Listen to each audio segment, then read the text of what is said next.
선생님들, 저희가 이 몇 가지 자료들을 좀 살펴봤는데요. 아무래도 이 정책적인 용어들도 많이 나오고 하다 보니 선생님들께서 시책 공부를 정말 어려워하세요. 도대체 어디서부터 어디까지 봐야 할지도 감이 잡히지를 않고 정말 이걸 어디서부터 외워야 되나, 뭘 외워야 되나 정말 헤매이실 수밖에 없는데요. 저 같은 경우에도 이 시책 공부를 함에 있어서 저는 개인적으로는 독학을 했거든요. 그런데 저는 좀 재밌게 공부를 하기는 했었습니다. 아무래도 이것들이 이제 자료들을 많이 살펴보면서 좀 이제 자료들끼리도 아까 선생님들께 영상에서 말씀드렸던 것처럼 연결짓기를 많이 하면서 좀 입체적으로 보려고 많이 노력을 했었거든요. 그런데 제가 이제 시적 공부를 하는 것에 있어서 조금 이제 팁을 드리자면은, 일단은 달달 외우시는 것은 별로 좋은 방법은 아닙니다.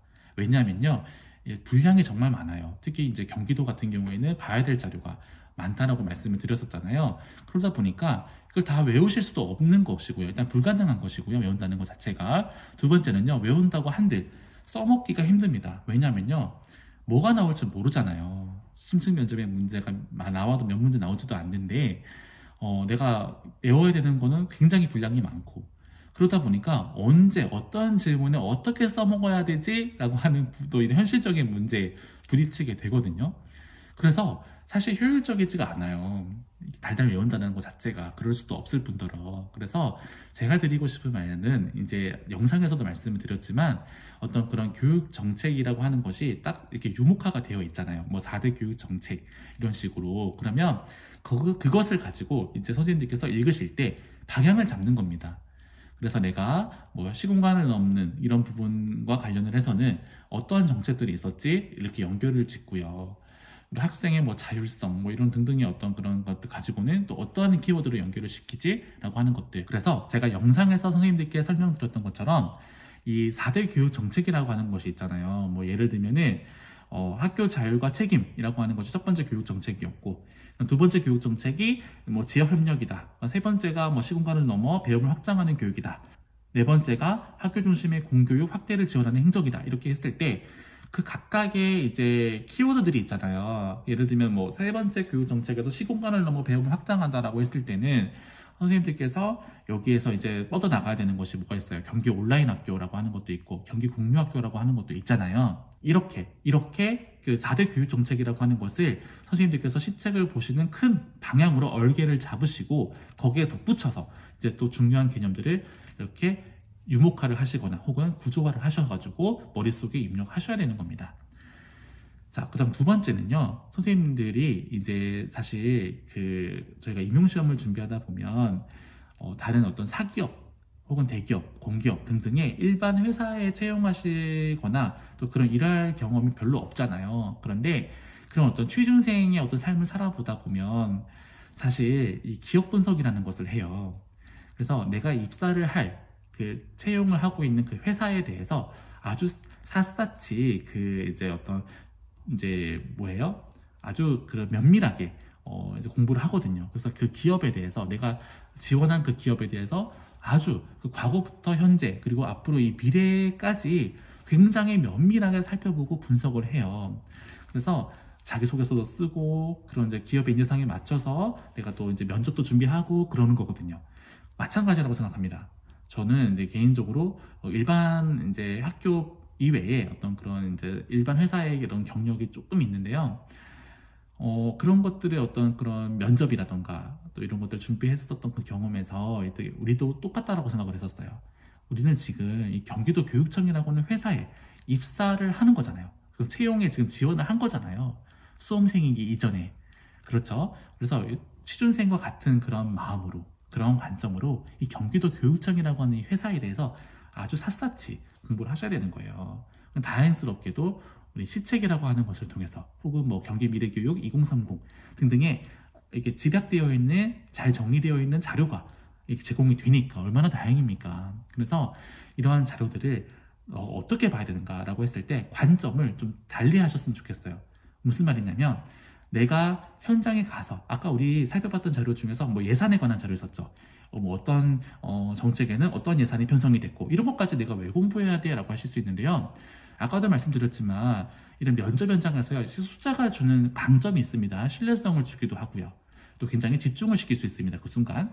그래서 이런 숫자에 대해서 그냥 외우기만 하시는 게 아니라 내가 담당자가 될 수도 있는 거거든요. 현장에서, 학교에서. 그러면 이 예산을 가지고 이러이러한 교육에 관심이 있는데 경기도 교육청에서는 마침 2025학년도에 이 정도의 예산이 편성됐다라는 걸 알고 있다. 그래서 이럴 기회가 생기면 내가 이러이러한 것들을 활동을 기획해보고 싶다.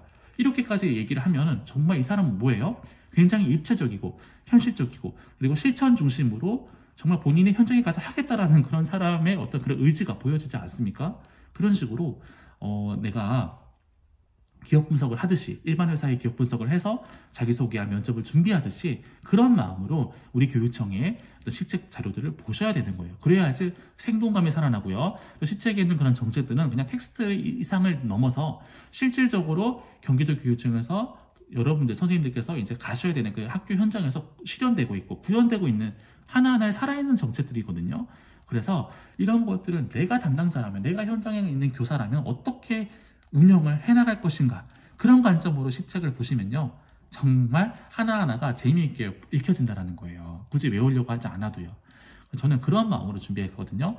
제가 아직도 기억나는 건요, 제가 시험을 준비할 당시에 이제 수원인가 그 지역에서 일산과 수원에서 이제 그 특성화 고등학교와 관련된 그런 진로 박람회, 취업 지원, 취업 진로 박람회 이런 것들을 우리가 경기도 교육청에서 했었다라는 그런 것들을 이제 공부를 했었어요, 시책에서. 그래서 제가 어느 학교로 갈지는 모르는 거잖아요. 그런데 저는 이제 제 전공에서는 이제 또 우리 학생들의 어떤 취업, 이 진로 교육과 관련을 해서 이런 지역사회의 어떤 인프라를 잘 이제 구성을 해서 이런 진로 박람회를 열어보고 싶다. 그래서 거기 안에서 실질적으로 정말 이 기업들이 이제 인사 담당자들을 모셔가지고 이런 모의 면접이라던가 이런 것들도 한번 해보고 실질적으로 거기서 뭐 이런 대회 같은 걸 열어서 그런 이제 채용의 기회를 또 얻어보기도 한다던가 그런 이제 정말 살아있는 어떤 그런 정책을 이제 구현해내는 정말 이런 현실성 있는 그런 이야기들을 좀 준비를 했었던 것 같습니다. 그래서 제가 선생님들께 드리고 싶은 말은요, 이렇게 관점을 좀 달리해서 내가 입사를 할 어떤 한 기업이라고 보고 기업 분석을 하듯이 우리 경기도 교육청의 시책과 정책 이런 자료들을 선생님들께서 보셨으면 좋겠다라고 하는 겁니다.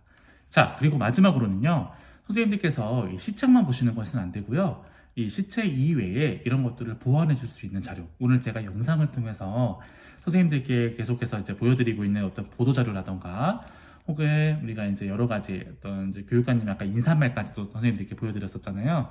이런 이제 자료들을 다 이제 입체적으로 연결을 시키셔서 보시면은요, 훨씬 더 이해하시는 데 도움이 될 거라고 생각합니다. 여기에 더해서 저 같은 경우에는요, 이 경기도 교육청의 어떤 그런 교육 정책들을 가장 잘 이해할 수 있는 그런 이제 동영상의 도움을 많이 받기도 했는데요. 바로 EBS 미래교육 플러스라고 하는 이제 좀 몇 년 지나긴 했지만 거기에 나오는 어떤 그런 한 편 한 편 회차들의 그런 제목들이 또 중요한 교육적인 주제들이 되기도 합니다. 예를 들면은 뭐 우리가 고교학점제, 그 다음에 디지털 리터러시 교육, 그 다음에 인성교육, 뭐 민주시민교육 등등의 정말 주제별로 잘 나와 있어요. 그래서 선생님들께서 식사를 하실 때 또는 혹은 뭐 휴식을 취하실 때 가볍게 그렇게 영상을 한번 보시면은요, 굉장히 거기에서도 중요한 어떤 그런 요점이 될 만한 문장이라던가 단어들이라던가 이런 어떤 키워드들이라던가 이런 것들이 굉장히 많이 나오거든요. 그래서 저는 정말 보면서 놀랬습니다. 그래서 실제로 거기서 많이 도움을 받은 것들도 많았어요.